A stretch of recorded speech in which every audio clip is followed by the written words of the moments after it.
What's up, guys? Had a couple weeks off and got a nice little break, more break than I needed, that's for sure. And we got some golf done, finished up my daughter's golf season, so now I can get back to work, focus on work, and pour a little more of myself into it. We got back day before yesterday, and the really cool part about yesterday, it's taken about 7 months, and we finally got our permit to build here on the property. That was big. That was a cause for celebration. We had to go back. We had to redraw. It was just a number of things that we had to do a couple of times over. Just not knowing. We haven't hired a contractor for this. We're doing this build ourselves. So the interior drawing had to be redone and stamped because the original drawing wasn't stamped. This county decided they needed a stamp on the interior floor plan, which is non-load bearing, but that's how they wanted it, so that's how we had to give it to them. We got that completed, and then the last thing yesterday, we went down, we had to have the notice of commencement signed and notarized. We went and filed that with the courthouse, walked straight across the street to the permit office, and bingo, the magic paper, they handed it to us.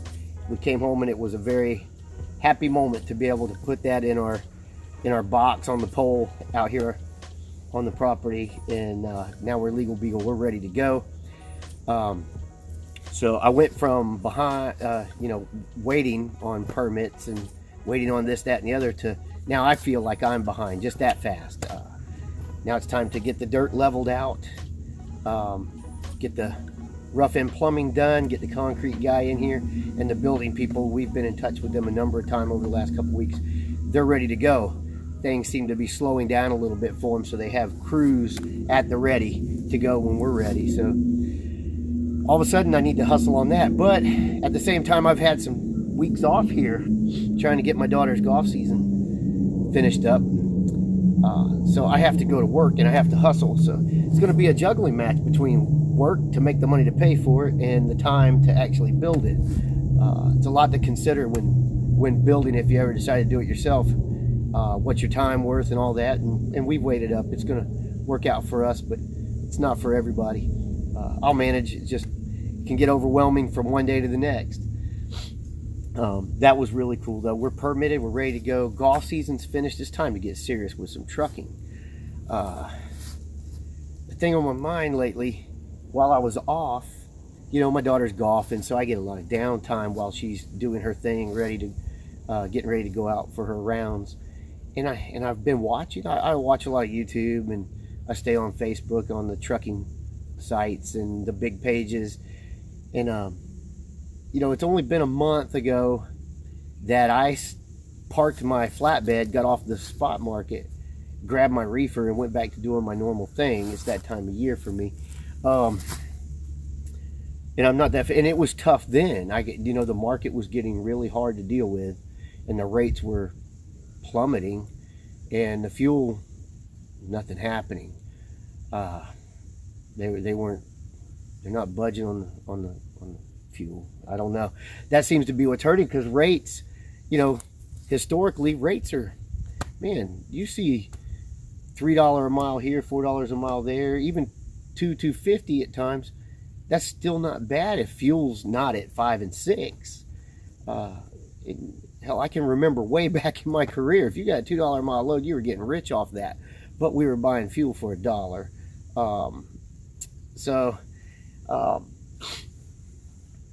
Fuel could, if something would happen there, I think we could see a big difference in what's going on out here.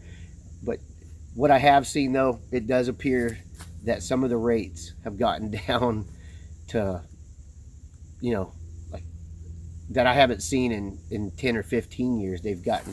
There's people taking advantage. Brokers are getting greedy, double broker and triple broken. I don't know what the hell is going on. It's ugly. There's no way around it. It's friggin' ugly. And I'm seeing these guys come on, and they're struggling. There's a lot of truckers struggling, a lot of truckers going out of business. And I know some of them were very new and they jumped in during a peak time, you know, one of the ebbs and flows. Well, they jumped in at high tide, and you know, if you do that, if you did that last year or the year before, trucking was really easy. And then as soon as it falls off, then you find out it's not. And this is an unusually bad time. 27 years, I haven't quite seen it really this bad. I mean, there's loads going for $1 and change, and fuel's 5 and 6. The math doesn't work. And if you jumped out and you bought you a truck in the last couple of years when the truck prices were really high and the trailers were really, it's not going to work, guys. Let's talk reality here for a minute. It's what's been on my mind. If you jumped out and you did that, think about what you're doing and how bad you want to be out here doing this. Because there's a lot of other things you can go do. Still seems that there's a big need in building and construction and whatever else other than trucking. Trucking's taking a hit like I haven't seen. And I've seen some pretty rough times, and I've made it through some, but it's pretty bad right this moment. I'm gonna tell you about when I started, and I said I started trucking 27 years ago, and I got myself into that situation. I don't know that times were as bad then as they were now. They might not have even been bad, just not proper business planning. Because I was a kid, worked for Cargill. I'd learned to weld and rig and all these industrial type things on a job, and decided I'm going trucking. That's all I ever wanted to do. And I got into trucking, and I remember that first little truck I bought was a little Freightliner, and it had a payment on it.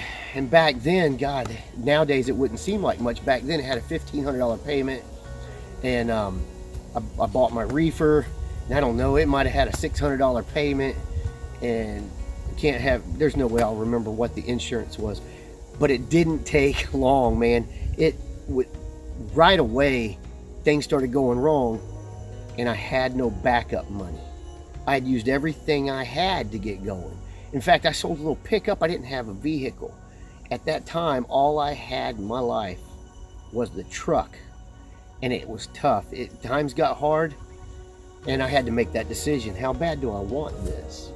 And I sacrificed everything for that. I lived in the truck. It was my home. If I came home to my hometown to be around my family, my car was the truck. I could bobtail to the grocery store. I could bobtail to the bar, whatever I wanted to do, wherever, restaurant. That was everything. It was my home. It was my car. It was my business. And I still struggled because I didn't prepare ahead of time. I jumped out there without enough backup money. And I don't know that it was as much rate and fuel at the time as it was not being prepared, and just shit happens. A breakdown here, a breakdown there, and next thing you know, I'm in deep trouble. And I think that's where a lot of people, it's no different. Even though the rates are at an all-time low and fuel's at an all-time high, it's no different now than it was then. Guys jumped in were anxious, in a hurry to jump in and get some of this gold rush, I guess. In the last couple of years, we were making great. People jumped out there, and they were me 27 years ago. They were beg, borrowing, and stealing, and whatever they could scrounge up. Let me go get this truck and get going. I'm going to get rich trucking. And boom, look now. It's not happening. And they used everything they had, just like a lot of businesses. It's not just guys getting in trucking. It's people starting up any business, whether it's a construction business or a restaurant, anything. Most of us are this far from broke when we start, and it doesn't take much, and it's always roll the dice and gamble. Sometimes you win, sometimes you lose. And my point is, guys, if you're in that struggle, ask yourself, how bad do you want it? Is it worth it? I mean, it's just another job to some. Is it really worth it? Bottom line, don't be scared to give that truck back, man. Don't be scared to give that truck back. I don't see this letting up anytime soon.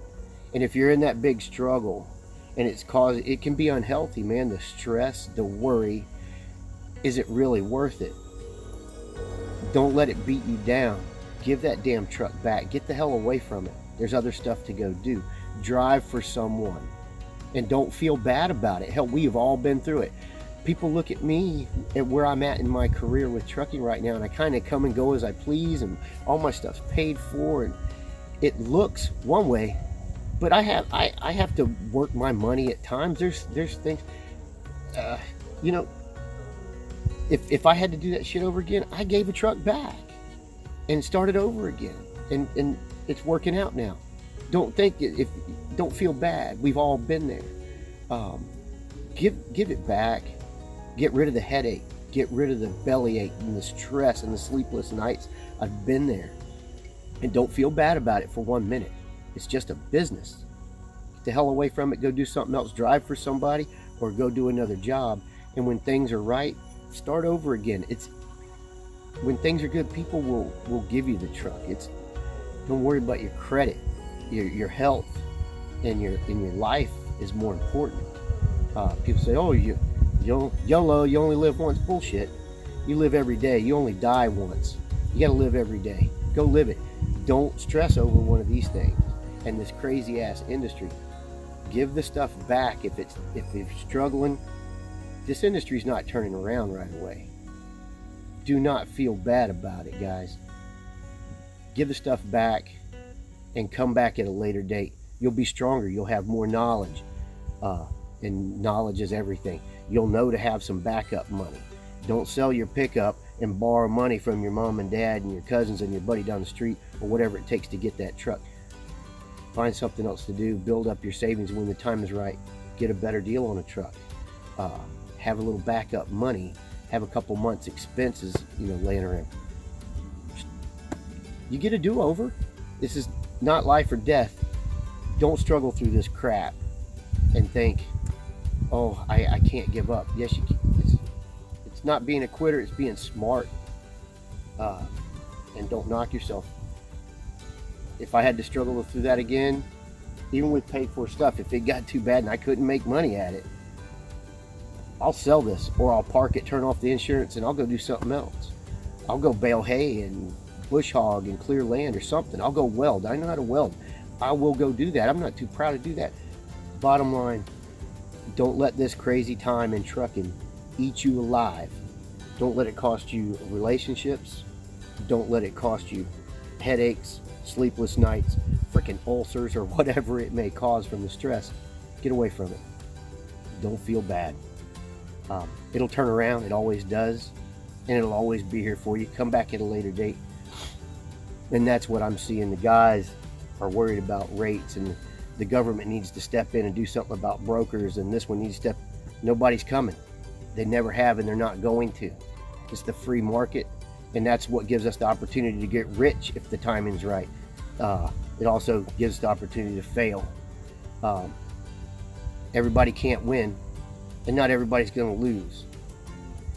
But we don't need the government coming and doing anything for us, because anytime they show up to help, it's never worked out.